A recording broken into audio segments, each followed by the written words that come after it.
na muli ang habagat sa darating na weekend. Sa ngayon, magpapatuloy ang monsoon break hanggang sa araw ng Biyernes. Ito po ang panandaliang pagtigil ng habagat na nagsimula noong nakaraang Biyernes. Babala naman ang Pag-asa. Meron silang binabantayan na potential bagyo sa labas ng Philippine Area of Responsibility silangan ng bansa. Posibleng pumasok ito sa PAR sa darating na weekend. Kung mangyari yan, tatawagin itong Bagyong Francisco. Posibleng magpaulan ang trough o yung buntot ng bagyo sa Mindanao sa weekend o sa susunod na linggo. Tinatayang hindi naman ito tatawid sa anumang kalupaan ng bansa.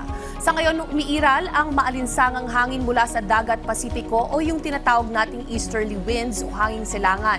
Sa Luzon, asahan po ang posibilidad ng localized thunderstorm o yung panandaliang biglang buhos ng ulan. Magdadala naman ng kaulapan at pulu-pulong pag-ulan sa silangang Visayas ang easterlies. Bukas, partly cloudy at isolated rains naman ang lagay ng panahon sa Dinagat Island, Surigao del Norte, Surigao del Sur at Davao Oriental. Samantala, ito na po ang 3-day forecast na ilang mga pangunahing lungsod sa bansa.